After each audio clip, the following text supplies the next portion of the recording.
इस वीडियो में हम मकान सूचीकरण और आवास गणना से संबंधित प्रश्नों पर बात करेंगे जो प्रश्न 1 से 16 तक हैं। यह प्रगणकों और पर्यवेक्षकों के प्रशिक्षण के लिए है। हमारा उद्देश्य क्षेत्रीय कार्य में समानता और शुद्धता सुनिश्चित करना है।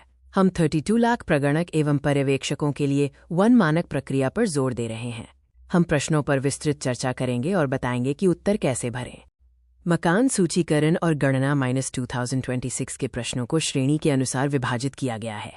इनमें आवास की स्थिति, उपलब्ध सुविधाएं, धारित संपत्तियां और अन्य संबंधित प्रश्न शामिल हैं। स्थान संबंधी विवरण भरने के 3 चरण हैं। पहले चरण में आपको अपने दिए गए क्रेडेंशियल्स का उपयोग करके लॉगिन करना होगा। दूसरे चरण में स्थान संबंधी विवरण को नियुक्ति पत्र से मिलाएं।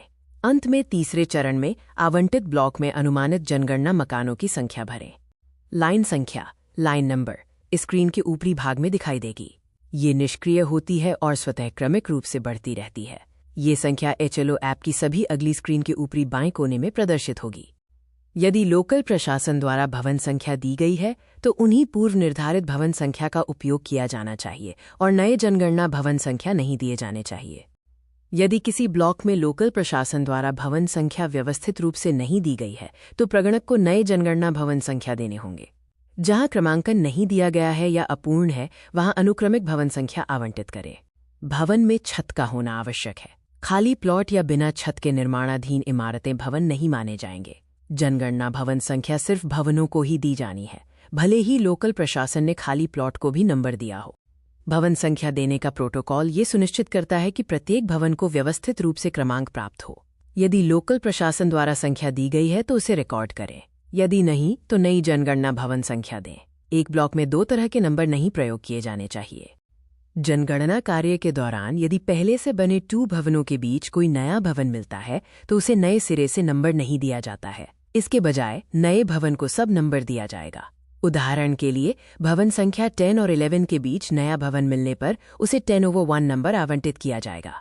जनगणना मकान गणना की मूलभूत इकाई है। हर मकान को 4 अंकों का एक अद्वितीय अनुक्रमिक संख्या आवंटित की जाती है जिसमें अग्रिम शून्य लीडिंग जीरोस का उपयोग किया जाता है।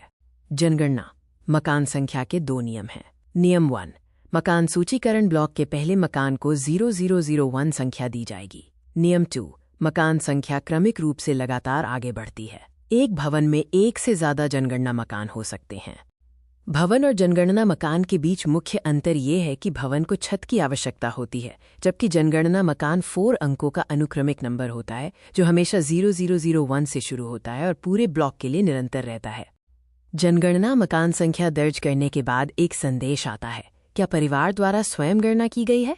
यदि हाँ तो प्रश्न 7 उपयोग भरा जाता है और प्रश्न 9 परिवार संख्या स्वतः उत्पन्न हो जाएगा। प्रगणक डेटा को सबमिट या संपादित कर सकते हैं। प्रश्न 4, फर्श की मुख्य सामग्री से संबंधित है। सामग्री का बड़ा हिस्सा ही मुख्य सामग्री का निर्धारण करेगा। बहुमंजिला इमारतों में प्रत्येक जनगणना घर के फर्श को अलग से दर्ज किया जाना चाहिए। प्रश्न 5, दीवार की मुख्य सामग्री से संबंधित है। सामग्री का बड़ा हिस्सा ही प्रमुख सामग्री का निर्धारण करेगा। कोड 1 से 5 तक गैर स्थायी और कोड 6 से 9 तक स्थायी सामग्री दर्शाते हैं। यदि दीवारें मिट्टी या कच्ची ईंटों की हैं तो उन्हें स्थायी नहीं माना जाएगा, भले ही उन पर प्लास्टर या पेंट हो। ढीले पत्थरों को कोड 5 दिया जाता है जबकि सीमेंट या चूने से भरे पत्थरों को कोड 6 दिया जाता है। नोट करें कि यदि दीवार 2 प्रकार की सामग्री से बनी हो तो पता लगाएं कि कौन सी दीवार अधिक उपयोग की जाती है और उसके अनुसार कोड दें। प्रश्न 6, छत की मुख्य सामग्री के बारे में है। सामग्री का बड़ा हिस्सा ही मुख्य सामग्री का निर्धारण करेगा। खपरेल, कवेलू या खपरा पारंपरिक हस्तनिर्मित छत की टाइलें हैं। यदि छत की मुख्य सामग्री शिंगल है तो इसे स्लेट के समान माना जाएगा। इसे स्लेट के रूप में दर्ज किया जाएगा।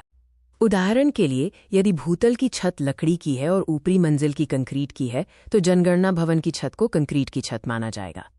यहाँ एक उदाहरण दिया गया है। एक घर की छत हाथ से बनी टाइलें कोड 3 और दीवारें पक्की ईंटों कोड 8 से बनी हैं। ये एक और उदाहरण है जहां छत घास फूस कोड 1 और दीवारें बांस कोड 1 की हैं। यहाँ 2 अन्य उदाहरण हैं। एक घर की दीवार घास फूस बांस कोड 1 की और छत GI धातु एस्बेस्टस शीट कोड 8 की है। दूसरे घर की दीवार पक्की ईंट कोड 8 और छत मशीन से बनी टाइलों कोड 4 की है। प्रश्न 7 जनगणना भवन के उपयोग से संबंधित है। जनगणना मकान का वर्गीकरण आवासीय, आवासीय सह अन्य उपयोग या गैर आवासीय में किया जाता है। मौसमी गतिविधियों वाले जनगणना घरों की पहचान गहन पूछताछ से की जानी चाहिए।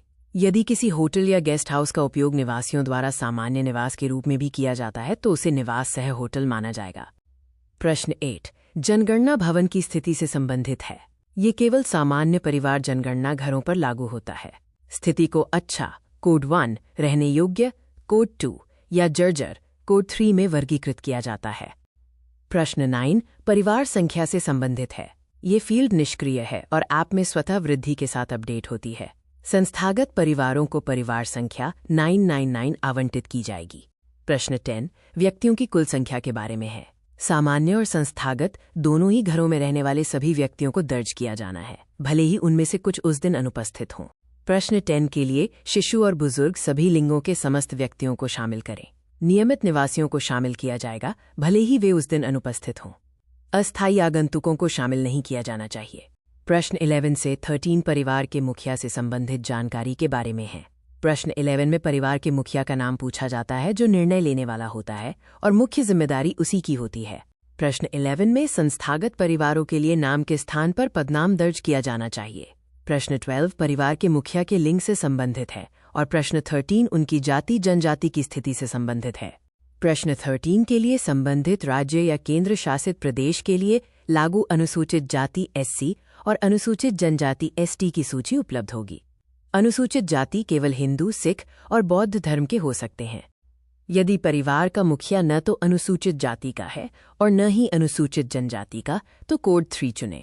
आप परिवार के मुखिया के धर्म के बारे में पूछकर भी उनके उत्तर की पुष्टि कर सकते हैं। प्रश्न 14 इस घर की स्वामित्व स्थिति से संबंधित है। कोड 1 स्वामित्व वाले मकान के लिए है, जैसे किराया न चुकाने वाले या किश्तों पर लिए गए मकान। किराए का मकान कोड 2 या 3 से दर्ज किया जाएगा, जिसमें नकद या वस्तु के रूप में दिया गया किराया, नियोक्ता द्वारा किराए पर दिया गया आवास या सरकारी आवास शामिल हैं। स्वामित्व के तहत कोई अन्य कोड 4 होगा। प्रश्न 15 रहने के लिए उपलब्ध कमरों की संख्या के बारे में है। रहने के कमरे में बैठक कक्ष, नौकर का कमरा, शयन कक्ष और अध्ययन कक्ष शामिल हैं।